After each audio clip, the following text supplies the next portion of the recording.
Chapter 20. At the house in Great Portland Street.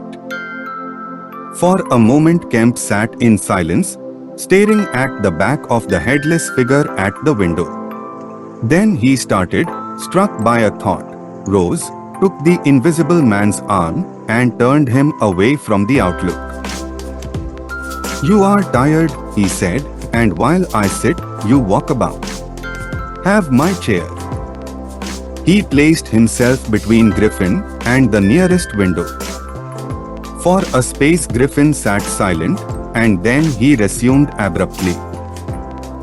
"I had left the Chesilstowe cottage already," he said, "when that happened. It was last December. I had taken a room in London, a large unfurnished room in a big ill-managed lodging house in a slum near Great Portland Street.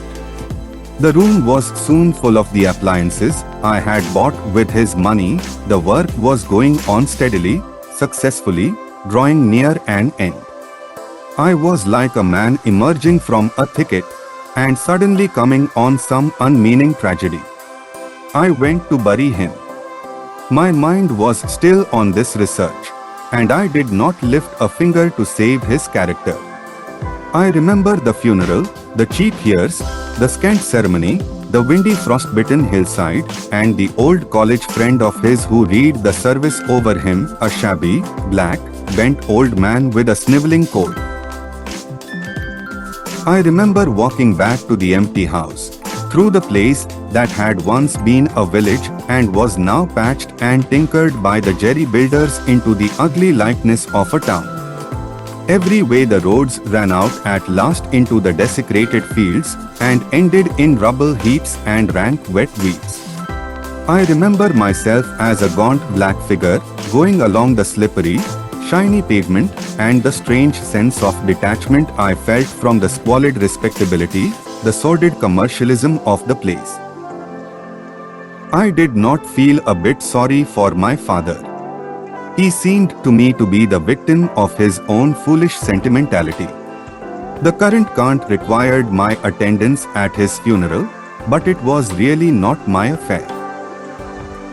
But going along the high street, my old life came back to me for a space, for I met the girl I had known 10 years since. Our eyes met. Something moved me to turn back and talk to her. She was a very ordinary person. It was all like a dream, that visit to the old places.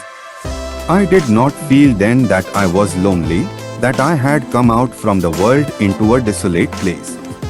I appreciated my loss of sympathy, but I put it down to the general inanity of things. Re-entering my room seemed like the recovery of reality. There were the things I knew and loved. There stood the apparatus, the experiments arranged and waiting. And now there was scarcely a difficulty left beyond the planning of details. I will tell you, Kemp, sooner or later, all the complicated processes.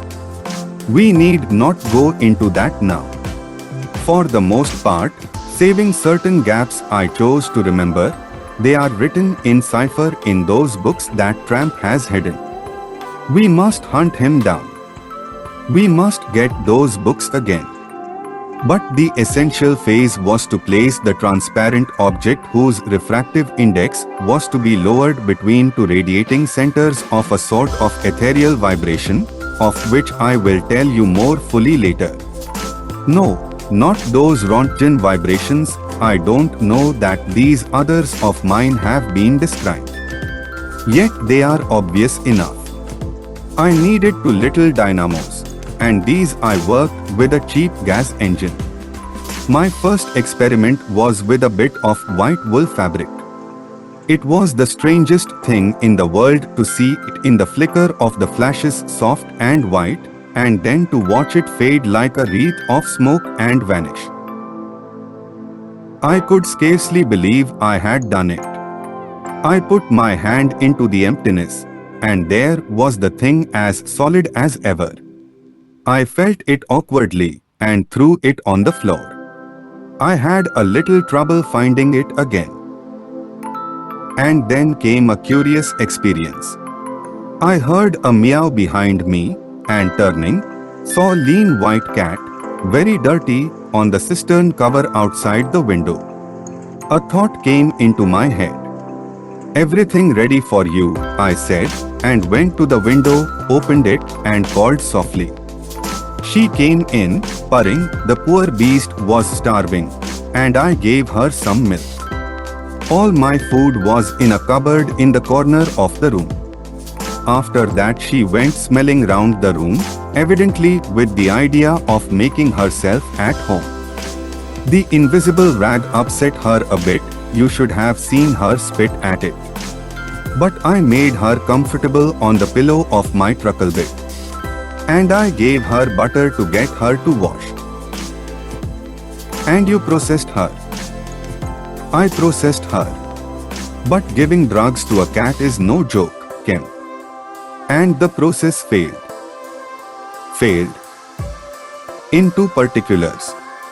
These were the claws and the pigment stuff. What is it at the back of the eye in a cat? You know. Tapetum. Yes, the tapetum. It didn't go. After I'd given the stuff to bleach the blood and done certain other things to her, I gave the beast opium and put her and the pillow she was sleeping on the apparatus. And after all the rest had faded and vanished, there remained two little ghosts of her eyes. Odd. I can't explain it. She was bandaged and clamped, of course, so I had her safe, but she woke while she was still misty and meowed dismally, and someone came knocking. It was an old woman from downstairs who suspected me of vivisecting a drink-sodden old creature with only a white cat to care for in all the world. I whipped out some chloroform, applied it, and answered the door. Did I hear a cat? She asked. My cat. Not here, said I, very politely. She was a little doubtful and tried to peer past me into the room, strange enough to her no doubt, bare walls, uncurtained windows, truckle bed, with the gas engine vibrating, and the seethe of the radiant points, and that faint ghastly stinging of chloroform in the air. She had to be satisfied at last and went away again. How long did it take? Asked Ken. 3 or 4 hours, the cat. The bones and sinews and the fat were the last to go, and the tips of the colored hairs. And as I say, the back part of the eye, tough, iridescent stuff it is, wouldn't go at all.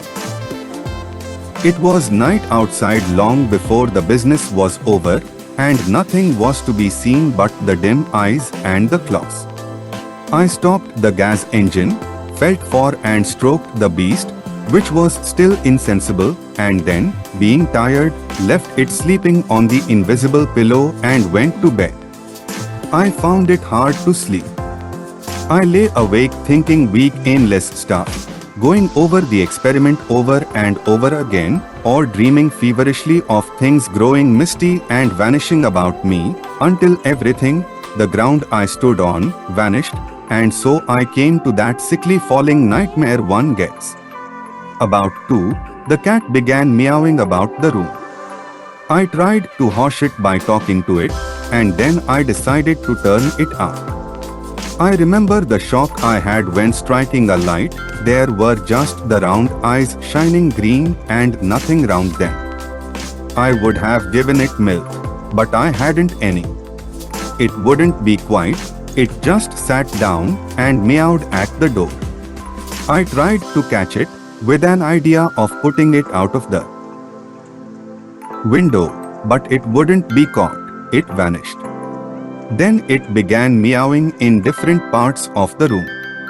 At last I opened the window and made a bustle. I suppose it went out at last. I never saw any more of it. Then, heaven knows why, I fell thinking of my father's funeral again, and the dismal windy hillside, until the day had come. I found sleeping was hopeless, and locking my door after me, wandered out into the morning streets. You don't mean to say there's an invisible cat at large, said Kemp. If it hasn't been killed, said the invisible man. Why not? Why not, said Kemp. I didn't mean to interrupt. It's very probably been killed, said the invisible man. It was alive 4 days after, I know, and down a grating in Great Titchfield Street, because I saw a crowd round the place, trying to see whence the meowing came. He was silent for the best part of a minute. Then he resumed abruptly. I remember that morning before the change very vividly. I must have gone up Great Portland Street. I remember the barracks in Albany Street, and the horse soldiers coming out, and at last I found the summit of Primrose Hill. It was a sunny day in January, one of those sunny, frosty days that came before the snow this year. My weary brain tried to formulate the position, to plot out a plan of action. I was surprised to find, now that my prize was within my grasp, how inconclusive its attainment seemed. As a matter of fact, I was worked out. The intense stress of nearly 4 years' continuous work left me incapable of any strength of feeling. I was apathetic, and I tried in vain to recover the enthusiasm of my first inquiries, the passion of discovery that had enabled me to compass even the downfall of my father's grey hairs.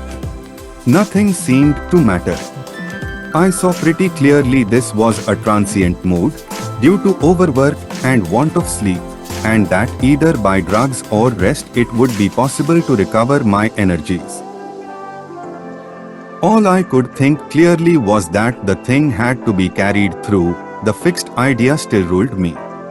And soon, for the money I had was almost exhausted.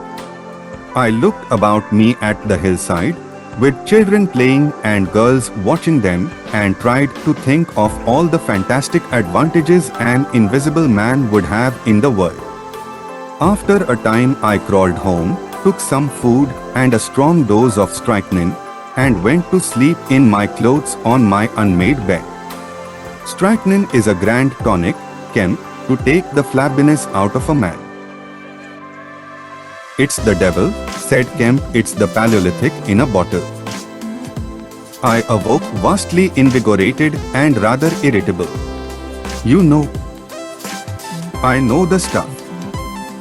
And there was someone rapping at the door. It was my landlord with threats and inquiries, an old polished Jew in a long grey coat and greasy slippers. I had been tormenting a cat in the night. He was sure the old woman's tongue had been busy. He insisted on knowing all about it. The laws in this country against vivisection were very severe. He might be liable. I denied the cat. Then the vibration of the little gas engine could be felt all over the house, he said. That was true, certainly.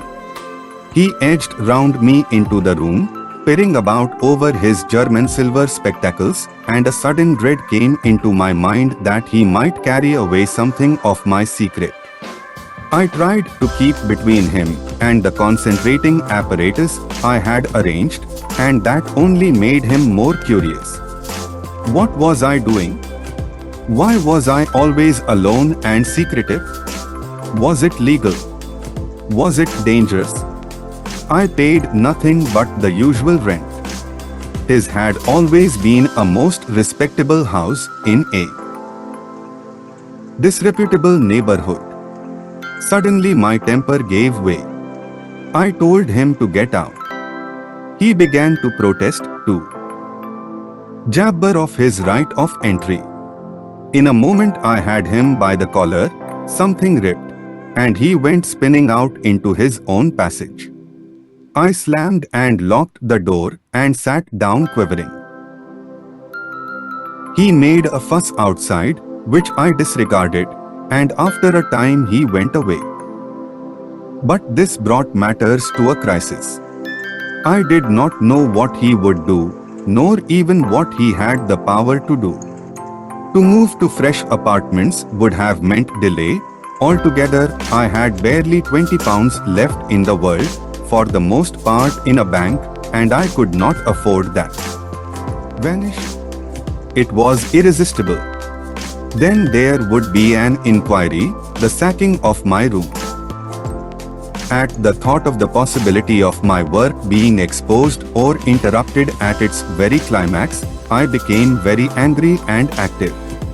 I hurried out with my 3 books of notes, my checkbook, the tramp has them now, and directed them from the nearest post office to a house of call for letters and parcels in Great Portland Street. I tried to go out noiselessly. Coming in, I found my landlord going quietly upstairs. He had heard the door close, I suppose. You would have laughed to see him jump aside on the landing as I came tearing after him. He glared at me as I went by him, and I made the house quiver with the slamming of my door. I heard him come shuffling up to my floor, hesitate, and go down. I set to work upon my preparations forthwith. It was all done that evening and night. While I was still sitting under the sickly, drowsy influence of the drugs that decolorize blood, there came a repeated knocking at the door. It ceased, footsteps went away and returned, and the knocking was resumed. There was an attempt to push something under the door, a blue paper. Then in a fit of irritation I rose and went and flung the door wide open. Now then, said I. It was my landlord, with a notice of ejectment or something. He held it out to me, saw something odd about my hands, I expect, and lifted his eyes to my face. For a moment he gaped. Then he gave a sort of inarticulate cry, dropped candle and writ together, and went blundering down the dark passage to the stairs. I shut the door, locked it, and went to the looking glass. Then I understood his terror. My face was white like white stone. But it was all horrible. I had not expected the suffering. A night of racking anguish, sickness and fainting. I set my teeth, though my skin was presently afire, all my body afire, but I lay there like grim death.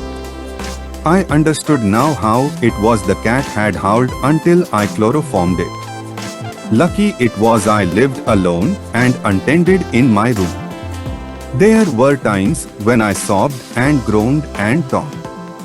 But I stuck to it. I became insensible and woke languid in the darkness. The pain had passed. I thought I was killing myself, and I did not care.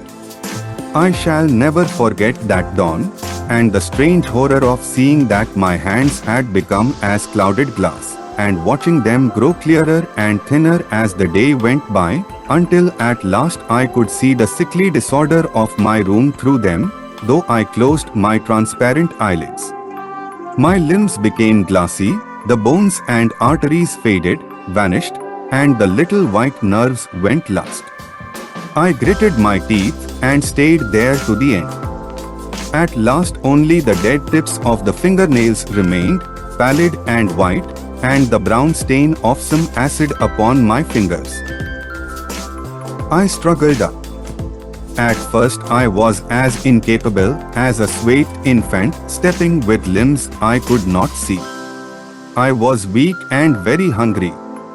I went and stared at nothing in my shaving glass, at nothing save where an attenuated pigment still remained behind the retina of my eyes, fainter than mist. I had to hang on to the table and press my forehead against the glass. It was only by a frantic effort of will that I dragged myself back to the apparatus and completed the process. I slept during the forenoon, pulling the sheet over my eyes to shut out the light, and about midday I was awakened again by a knocking. My strength had returned. I sat up and listened and heard a whispering. I sprang to my feet and as noiselessly as possible began to detach the connections of my apparatus and to distribute it about the room so as to destroy the suggestions of its arrangement. Presently the knocking was renewed and voices called, first my landlord's and then to others. To gain time I answered them. The invisible rag and pillow came to hand, and I opened the window and pitched them out onto the cistern cover. As the window opened, a heavy crash came at the door. Someone had charged it with the idea of smashing the lock. But the stout bolts I had screwed up some days before stopped him. That startled me, made me angry. I began to tremble and do things hurriedly. I tossed together some loose paper, straw, packing paper and so forth, in the middle of the room and turned on the gas. Heavy blows began to rain upon the door. I could not find the matches. I beat my hands on the wall with rage. I turned down the gas again, stepped out of the window on the cistern cover, very softly lowered the sash, and sat down, secure and invisible, but quivering with anger, to watch events. They split a panel, I saw, and in another moment they had broken away the staples of the bolts and stood in the open doorway. It was the landlord and his two stepsons, sturdy young men of 3 or 4 and 20. Behind them fluttered the old hag of a woman from downstairs. You may imagine their astonishment to find the room empty. One of the younger men rushed to the window at once, flung it up and stared out. His staring eyes and thick-lipped bearded face came a foot from my face. I was half-minded to hit his silly countenance, but I arrested my doubled fist. He stared right through me. So did the others as they joined him. The old man went and peered under the bed, and then they all made a rush for the cupboard. They had to argue about it at length in Yiddish and Cockney English. They concluded I had not answered them, that their imagination had deceived them. A feeling of extraordinary elation took the place of my anger as I sat outside the window and watched these 4 people, for the old lady came in, glancing suspiciously about her like a cat, trying to understand the riddle of my behavior. The old man, so far as I could understand his patois, agreed with the old lady that I was a vivisectionist. The sons protested in garbled English that I was an electrician and appealed to the dynamos and radiators. They were all nervous about my arrival, although I found subsequently that they had bolted the front door. The old lady peered into the cupboard and under the bed, and one of the young men pushed up the register and stared up the chimney. One of my fellow lodgers, a costermonger who shared the opposite room with a butcher, appeared on the landing, and he was called in and told incoherent things. It occurred to me that the radiators, if they fell into the hands of some acute, well-educated person, would give me away too much, and watching my opportunity, I came into the room and tilted one of the little dynamos of its fellow on which it was standing, and smashed both apparatus. Then, while they were trying to explain the smash, I dodged out of the room and went softly downstairs. I went into one of the sitting rooms and waited until they came down, still speculating and argumentative, all a little disappointed at finding no horrors, and all a little puzzled how they stood legally towards me. Then I slipped up again with a box of matches, fired my heap of paper and rubbish, put the chairs and bedding thereby, led the gas to the affair, by means of an India rubber tube, and waving a farewell to the room left it for the last time. "You fired the house," exclaimed Kemp. fired the house. It was the only way to cover my trail, and no doubt it was insured. I slipped the bolts of the front door quietly and went out into the street. I was invisible, and I was only just beginning to realize the extraordinary advantage my invisibility gave me. My head was already teeming with plans of all the wild and wonderful things I had now impunity to do.